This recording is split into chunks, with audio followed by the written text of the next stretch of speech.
उस बिंदुक ने एक वैश्या से संपर्क किया, अपनी जो पत्नी पतिव्रता पति परायणा थी उसको छोड़ दिया। पत्नी का नाम चंचुला था। आगे चंचुला युवा थी, अभी कुछ ही दिन हुए थे शादी के। बोले उस पत्नी ने भी विचार किया, मेरा जीवन अभी नव यौवना को प्राप्त है, मैं अपने जीवन को कैसे व्यतीत करूं। उसका भी जीवन पतित और भ्रष्ट हो गया, वह भी अपने जीवन को बर्बाद कर बैठी। दोनों का कुसंग ने जीवन नष्ट कर दिया। आगे चल करके ये बिंदुक नाम का ब्राह्मण है, अपने कर्मों के कारण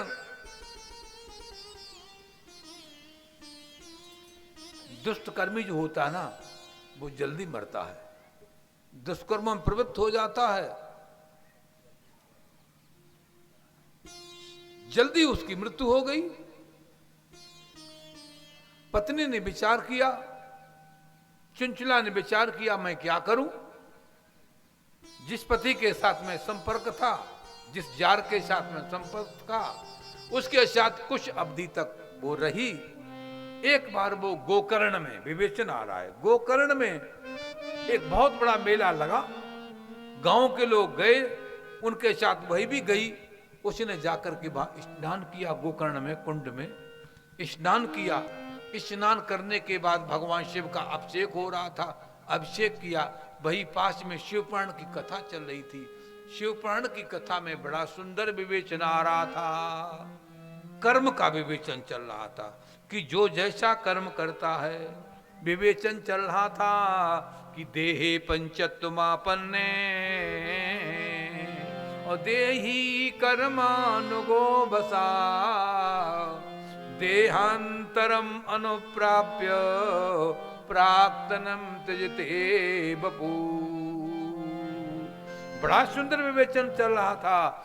देहे पंचत्वमापन्ने, इस पंच भौतिक शरीर से जो आपने कर्म किया है वो आपको ही भोगना पड़ेगा।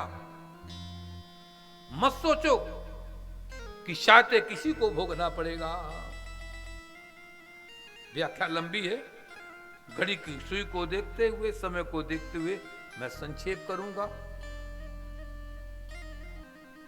सूत जी ने विवेचन किया, बड़ा सुंदर है शौनकादियो, ये जो जीव कर्म करता है उसको किए हुए कर्मों का फल स्वयं ही भोगना पड़ता है। इसलिए सावधानी पूर्वक सतर्क हो जाओ और दुष्कर्मों से बचो, सदकर्मों में जुड़ो। उस वैश्या के अंदर उस शिवपुराण की कथा को सुनकर के वैराग्य हुआ। और जब अंत में जब व्यास ने कथा को विराम दी, व्यास के चरणों में पड़ गई, भगवान आपने जो विवेचन किया उस विवेचन के आधार पर तो मैं नरक में जाऊंगी। व्यास ने विवेचन किया कि जो जैसा कर्म करता है उसके साथ शरीर से वैसा ही उसको दंड दिया जाता है। जब दंड विधान का वर्णन किया तो वो कांप गई, थर्रा गई, रोम रोम कंपित हो गया। इस प्रकार से हमको वेदनाएं दी जाएंगी, रोने लगी, व्यास के चरणों में गिर गई। गुरुदेव आप ही मुझे बचाइए। पंचाक्षरी शिव नाम की दीक्षा ली और लेकर के उनसे वहीं पर गोकर्ण में ही उसने रह करके भगवान का चिंतन, जप, भजन, पूजन, शिवार्चन किया और शिवार्चन शेष जिंदगी उसने वहीं पर व्यतीत की। अंत में उसकी मृत्यु हुई, शिवलोक में गई। शिवलोक में जाकर के उसे भगवती परमा मां पार्वती की सेवा में रखा गया, उनकी सखी बन गई। सेवा बहुत सुंदर की, मां पार्वती ने उसको अपनी सखी बना लिया, सेवा करने लगी। एक बार मां पार्वती के चरणों को दबा रही थी, उसने विचार किया भले ही मेरा पति दुष्ट था, दुराचारी था, पर पति तो था, पति तो था। एक दिन निवेदन किया, मां इस प्रकार से मेरा पति अनाचारी था, वो कहां पर है, कैसा है। भगवती परा अम्बा मातेश्वरी पार्वती ने आंख को बंद किया, कहा इतने अवधि तक वो नरक में रहा, अब इसमें विंध्याचल में बहुत बड़ा प्रेत बना है, उसका मुख तो सुई के सदृश है और पेट उसका हाथी की तरह है, उसके पानी पीने की इच्छा करता है पर पेट में पानी पहुंचता नहीं, खाने की इच्छा करता है पर भोजन उसके पेट में पहुंचता नहीं, व्याकुल है, तड़पता है, परेशान होता है। इस प्रकार से विवेचन मां पार्वती ने किया। मां किसी प्रकार से उसका उद्धार करो, भगवती से विशेष निवेदन किया, आग्रह किया, अनुग्रह किया। तो भगवती मां पार्वती ने तुम्बुरु ऋषि को बुलाया, तुम्बुरु को बुला करके और महर्षि नारद को बुला करके कहा कि तुम वहां जाओ उस पर्वत पर और उसको आमंत्रित करके बांधो और बांध करके शिव पुराण की कथा सुनाओ। साथ में चुंचुला को भेजा, वहां जाकर के शिव पुराण की कथा उस पर्वत पर की और वहां पर उसकी मुक्ति हुई। उसको बांधकर शिवलोक में लाए और भगवान शिव के चरणों में वो इस प्रकार से वो भी रहने लगा, दोनों की मुक्ति हो गई। बोलो शंकर भगवान की। काफी लंबा प्रसंग था, मैं संक्षेप में समय को देखते हुए आपको विवेचन किया। हर हर महादेव, हर हर महादेव। ओम नमः शिवाय, ओम नमः शिवाय, हर हर भोले नमः शिवाय, नमः शिवाय, ओम नमः शिवाय, हरे हरे भोले नमः शिवाय, नमः शिवाय, ओम नमः शिवाय, हर हर भोले नमः शिवाय, नमः शिवाय, ओम नमः शिवाय, हरे हरे भोले नमः शिवाय, नमः शिवाय, ओम नमः शिवाय, हर हर भोले नमः शिवाय, नमः शिवाय, ओम नमः शिवाय, हरे हरे भोले नमः शिवाय। शंकर भगवान की जय। हर हर महादेव। माताओं, आप सोच तो रही होगी कि गंगा प्रसाद जी ने पंपलेट इस तार में 5 बजे का समय लिखाया, कथा विराम का यही लिखाया है ना। अब आपको विराम का तो समय ध्यान है कि 5 बजे विराम का समय लिखाया है, पर आरंभ का ध्यान क्यों नहीं? जब दोनों याद रखोगे तो काम बनेगा। जो समय आरंभ का लिखा है आरंभ पर आइए, तो जो लिखा हुआ विराम उसमें विराम देगी। ठीक है, आज हम लेट हुए। आज हमने कब आना था, मंच पर कब बैठना था, आपके द्वारा बुलवाना है, मैं नहीं बोलूंगा। बोलो कब आना था। हम चाहे ऊंचा सुनते, जोर से बोलो। 1:30 बजे आए। कितने बजे? 3 बजे। कितना लेट आए? तो कथा कब तक चलनी चाहिए अभी?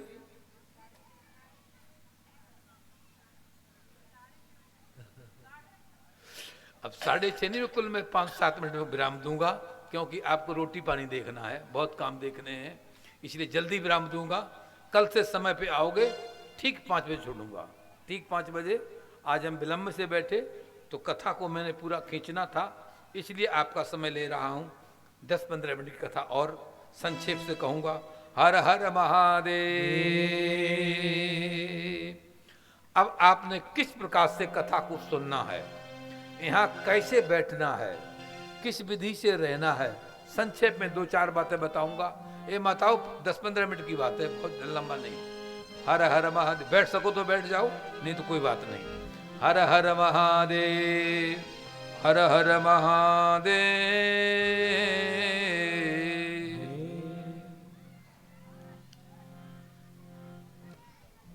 एक बहुत अच्छी बात, आप रोज पूजा में आसन बिछाते हो, एक कथा भी आसन बिछा के कथा सुननी चाहिए। आसन वैसे तिवारी जी ने सब व्यवस्था की है, बहुत अच्छा है। चाहो अपना अपना आसन भी डाल सकते हैं आप इस पर। आसन का विधान आ रहा है, इसलिए मैं आसन की बात बता रहा हूं।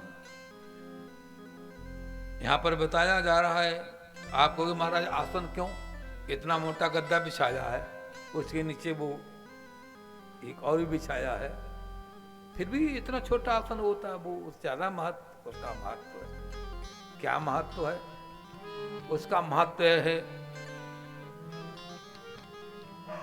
पूजा में नियम है,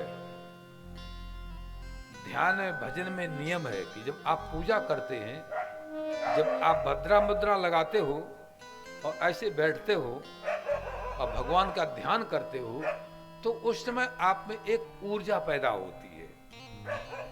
भद्रा मुद्रा लगाने से वो ऊर्जा यहाँ पर अवरुद्ध हो गई, पालथी मार के बैठ गए तो वो अवरुद्ध हो गई, नीचे आसन है तो उससे रुकावट हो गई, ऊपर चोटी में गांठ है तो ऊपर से रुकावट हो गई, ऊपर उड़ निकल करके नहीं जाएगी, यहाँ से निकल के नहीं जाएगी, नीचे हमारे आसन है तो उसने रोक लिया, वरना ये जमीन में समाहित हो जाएगी।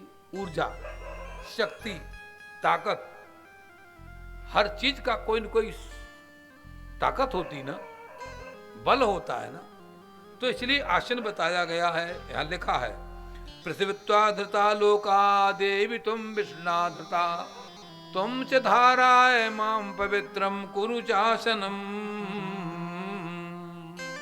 वेद मंत्र आता है आसीन सो अरुणी नाम उपस्थ।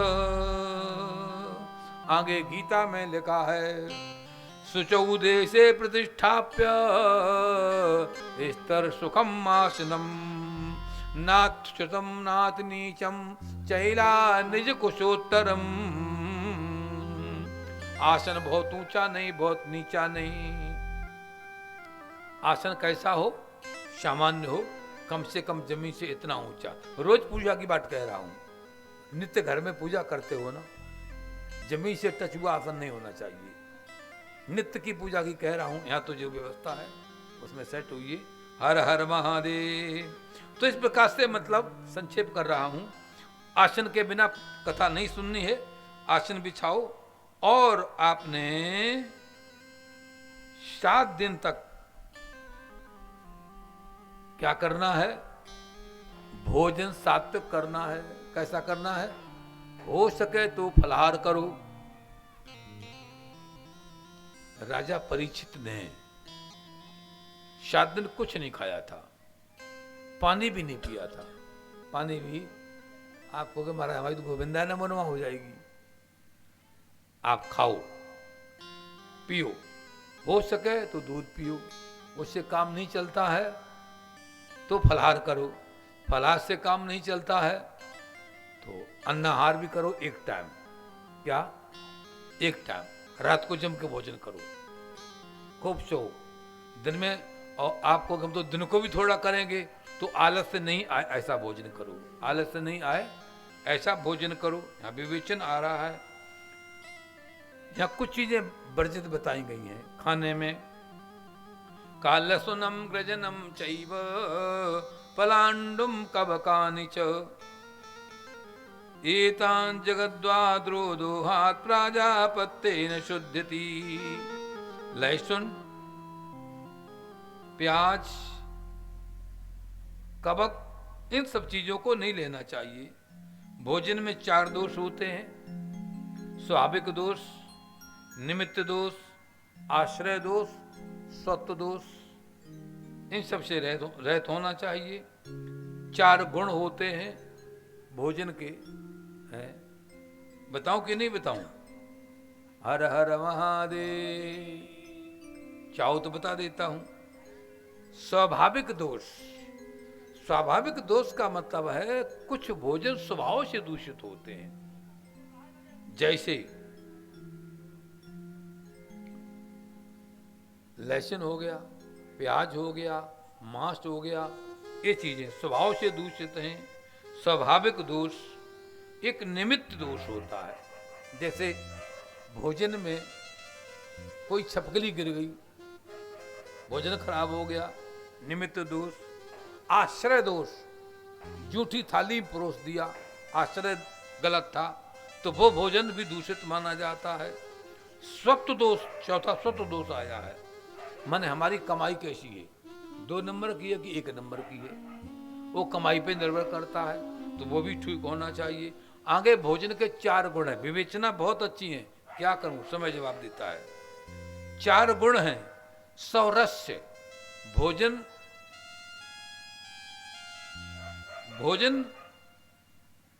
सौरस, सौरभ्य होना चाहिए, उसमें सुगंधी होनी चाहिए, सुगंधित होना चाहिए। भोजन बने तो सुगंध अच्छी उसमें आनी चाहिए। दूसरा बताया सौरूप्य, भोजन का रूप अच्छा होना चाहिए। खाते ही व्यक्ति को भूख लग जाए कि बहुत सुंदर बनाया है, थोड़ा खा लेते हैं। आगे बताया सौरस्य, भोजन रसीला होना चाहिए। रसीला भोजन सात्विक माना गया है और सूखी सब्जियां, सूखा भोजन तामसी माना गया है। तो सूखा भोजन नहीं, रसीला भोजन किया करो। तो सौरस्य रसीला भोजन और सौहृदय, हृदय को शुद्ध करने वाला भोजन होना चाहिए। हृदय शुद्ध कैसे होगा? राम नाम लेकर के प्रभु का गुणानुवाद करते करते भोजन बनाओ तो भोजन हृदय को शुद्ध करेगा। 4 प्रकार का भोजन होता है, भक्ष भोज चूष ले, ये 4 प्रकार का भोजन होता है। 4 विधि भोजन को पचाने की है। इस प्रकार से ये बताया गया है। आगे बात बताई गई है, जो नारी जिसको कभी पुत्र नहीं होता है, यदि वो कथा सुनती है शिव पुराण की तो उसको पुत्र अवश्य होता है। बांझ है, यदि वो सुनती तो उसको पुत्र गर्भ गिर जाता है, यदि वो सुनती तो उसका परमात्मा कृपा करते हैं भोलेनाथ, उसको संतान पैदा होती। ये सब बातें इसमें बताई हैं। इस विधि से आप इसका से करिए। आरती की तैयारी की जाए। बोलो सच्चिदानंद भगवान की। कथा को सोते सोते कभी नहीं सुनना, कथा को सोते सोते कभी नहीं सुनना। और कुछ विशेष बातें हैं वो मैं कल आपको बताऊंगा। 6 बज चुका है, समय हो चुका है। आगे की चर्चा कुछ कल बताऊंगा। जहाँ तक मुझे पहुँचना था मैंने पहुँचा दिया, शेष बातें कल करेंगे। सच्चिदानंद भगवान की। सियावर रामचंद्र भगवान। एक भजन बोल दो।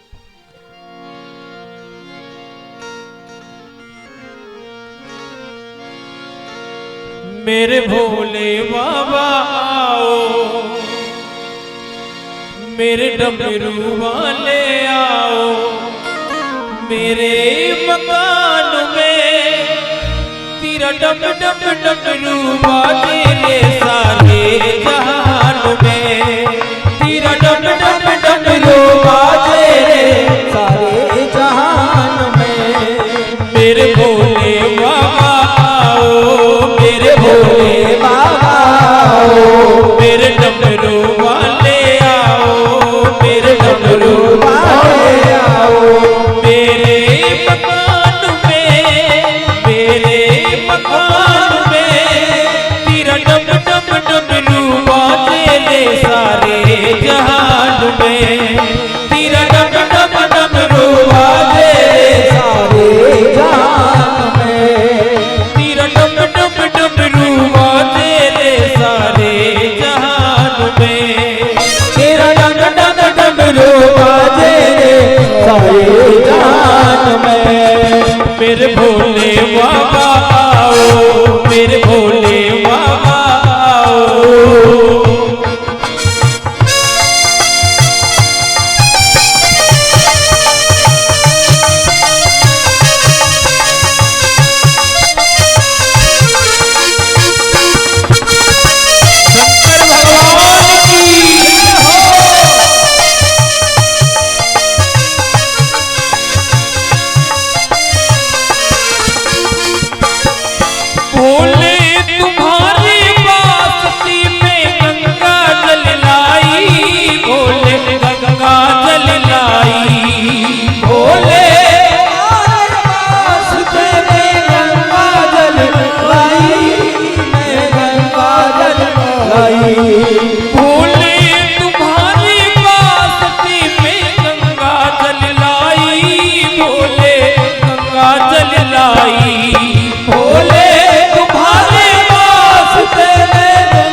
तुम प्रेम से नहा लो, तुम प्रेम से नहा लो, मेरे मकान में, मेरे मकान में तेरा डम डम डमरू बाजे ले सारे जहान में।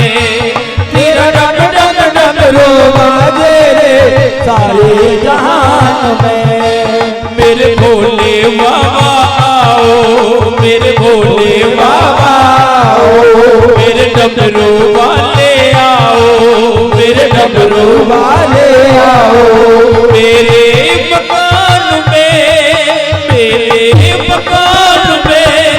तेरा डम डम डमरू बाजे रे सारे जहान में तेरा डम डम डमरू बाजे रे सारे जहान में भोले तुम्हारे वास्ते में पुष्पिहार लाई भोले पुष्पिहार लाई भोले तुम्हारे वास्ते में पुष्पिहार लाई मैं पुष्पिहार लाई तुम प्रेम से माला पहनो तुम प्रेम से माला पहनो मेरे मकान में तेरा डम डम डमरू बोले रे सारे जहान में तेरा डम डम डमरू बोले रे सारे जहान में मेरे भोले बाबा आओ मेरे भोले बाबा आओ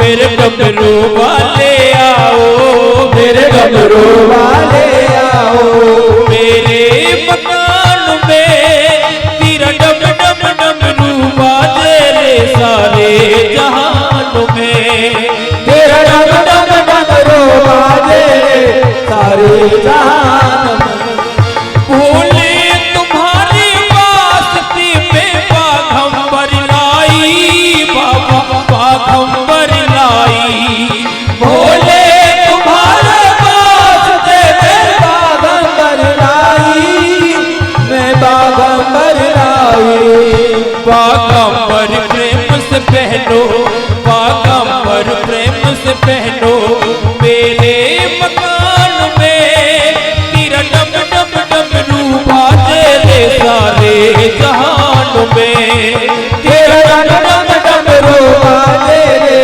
सारे जहान में मेरे भोले बाबा आओ मेरे भोले बाबा आओ मेरे डमरू वाले आओ मेरे डमरू वाले आओ मेरे मकान में तेरा डम डम डमरू बाजे रे सारे जहान में तेरा डम डम डमरू बाजे रे सारे जहान में भोले तुम्हारे वास्ते में धूप दीप लाई बाबा धूप दीप लाई भोले तुम्हारे वास्ते में धूप दीप लाई बाबा धूप दीप लाई तुम आके दर्श दिखाओ तुम आके दर्श दिखाओ तुम आके दर्श दिखाओ तुम आके दर्श दिखाओ मेरे मकान में तेरा डम डम डमरू बाजे रे सारे जहान में तेरा डम डम डमरू बाजे रे सारे जहान में मेरे भोले बाबा आओ मेरे भोले बाबा आओ मेरे डमरू वाले आओ मेरे डमरू वाले आओ मेरे मकान में तेरा डम डम डमरू बाजे रे सारे जहान में तेरा डम डम डमरू बाजे रे सारे जहान में तेरा डम डम डमरू बाजे रे सारे जहान में तेरा डम डम डमरू बाजे रे सारे जहान में नमः शिवाय नमः शिवाय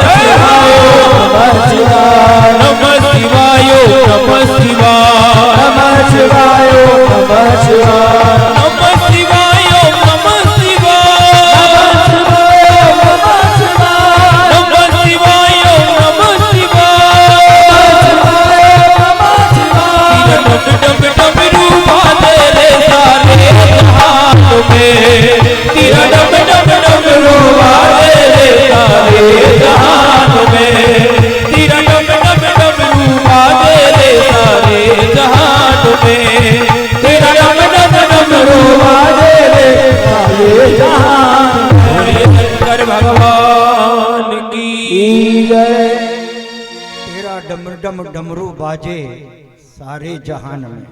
बहुत सुंदर प्रस्तुति इस भजनों के माध्यम से हमारे बंधुओं ने दी है। मैं संपूर्ण ग्राम वासियों की तरफ से इनका अभिनंदन करता हूं। एक बार तालियां बजा करके हम इनका उत्साहवर्धन करें। आज के इस प्रथम दिवस की कथा का हम सभी ने श्रवण किया। कथा श्रवण करने के क्या लाभ हैं और मुक्ति के लिए किन किन लोगों ने बिना अनचाहे भी जिन लोगों ने कथा का श्रवण किया उनकी मुक्ति कैसे हुई, आज की कथा के प्रसंग के माध्यम से पूज्य स्वामी आनंद चैतन्य जी महाराज ने हम सभी को कृतार्थ किया है, अमृत गंगा में स्नान करवाया है। हम उनके प्रति चरण में वंदन करते हैं, नमन करते हैं, प्रणाम करते हैं। 7 दिवस तक कथा चलेगी। कल द्वितीय दिवस की कथा में हम प्रवेश करेंगे। ठीक 1:30 बजे का समय निर्धारित है। सभी उसमें समय से आ जाएं और इस पूरी कथा का जो है लाइव प्रसारण YouTube में हो रहा है। संपूर्ण भारतवर्ष में गुरुदेव भगवान के भक्तगण और शिव पुराण के श्रोतागणों के द्वारा इस कथा का श्रवण किया जा रहा है। उसके माध्यम से आप सभी भी उस कथा के माध्यम से देश भर में भक्तों के द्वारा देखे जा रहे हैं। तो सभी इसमें समय से पहुँचें और पूरी मर्यादा के साथ पूरी कथा का श्रवण करें। कथा विश्राम के पश्चात सभी के लिए भोजन प्रसादी की व्यवस्था यहीं पर तिवारी परिवार जी के द्वारा की गई है। सभी भोजन प्रसादी लेकर के जाएंगे आरती के पश्चात, ऐसा आग्रह है, विनम्र निवेदन है। आरती करवाएंगे आचार्य जी।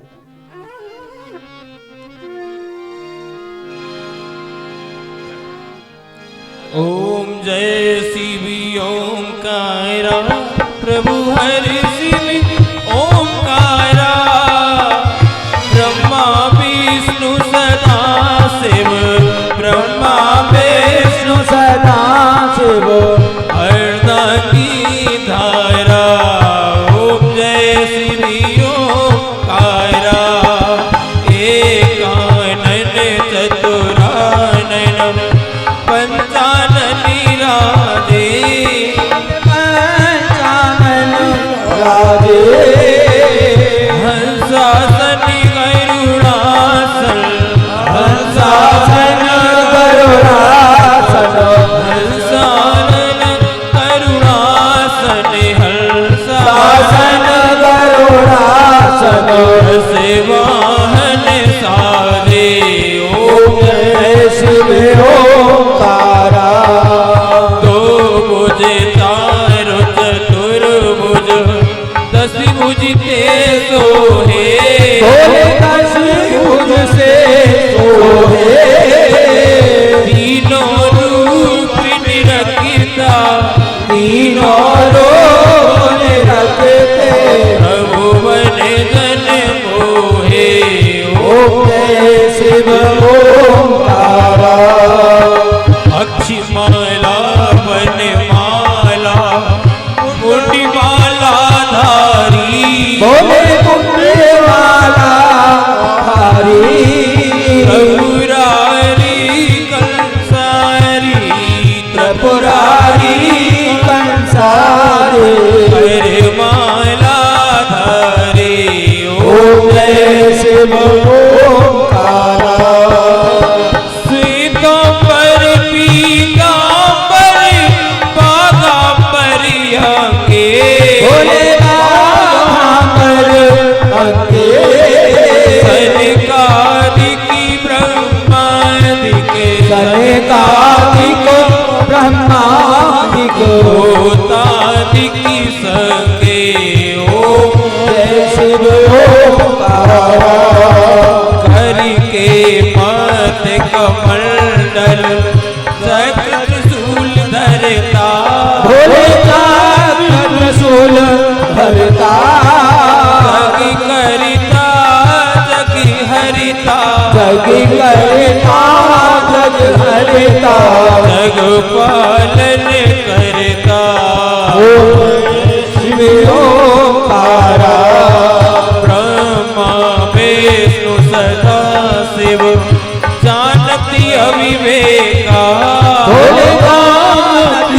अविवेका प्रणवाक्षर के मध्य ओमाक्षर के मध्य ये तीनों एका शिवोकारा त्रिगुण स्वामी जी की आरती जो कोई नरी गावे भोले प्रेम सहित गावे शिवानंद स्वामी भजत हरि हर स्वामी मनवांछित फल पावे ओम जय ओंकारा ओम जय शिव ओंकारा जय शिव ओंकारा ओम जय शिव ओंकारा स्वामी हरि शिव ओंकारा ब्रह्मा विष्णु सदा शिव ब्रह्मा विष्णु सदा शिव अर्णांगी धारा ओम जय शिव ओंकारा ओम जय शिव ओंकारा ओम जय शिव ओंकारा कर्पूरगौरं करुणावतारं संसारसारं भुजगेन्द्रहारं सदा वसन्तं हृदयारविन्दे भवं भवानी सहितं नमामि त्वमेव माता च पिता त्वमेव बन्धु च सखा त्वमेव विद्याद्रवणं त्वमेव सर्वं मम देवदेवः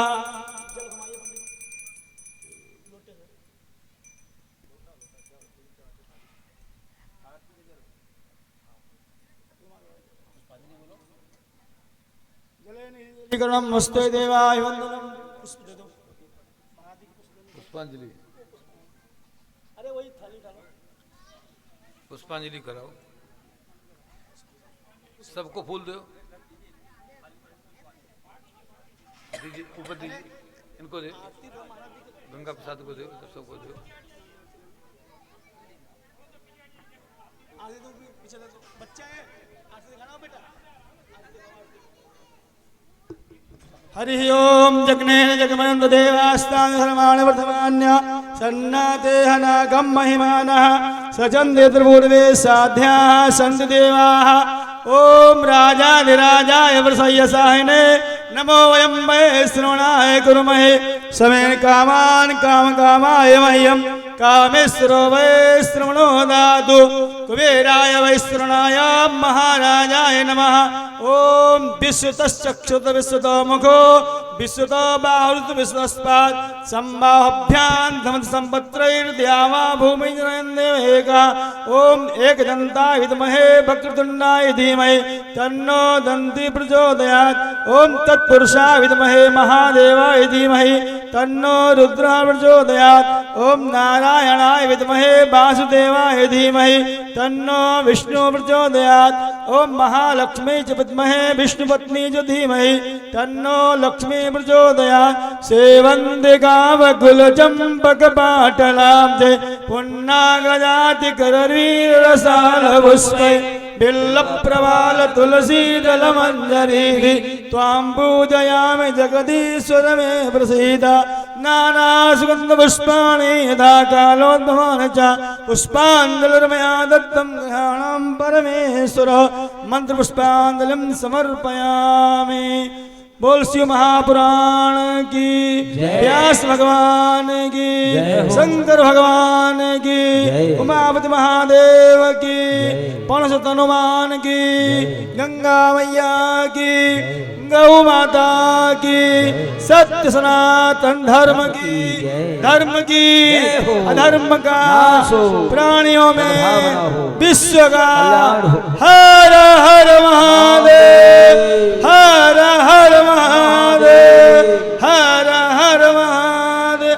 बोल स्वामी जी महाराज की लेते जानो